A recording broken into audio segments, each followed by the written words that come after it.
ना चैन नहीं लगे।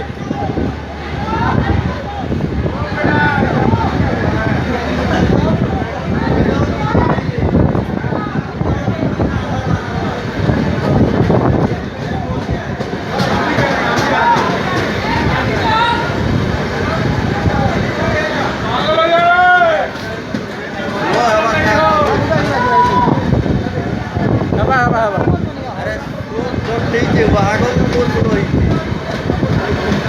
भैया भाई चलो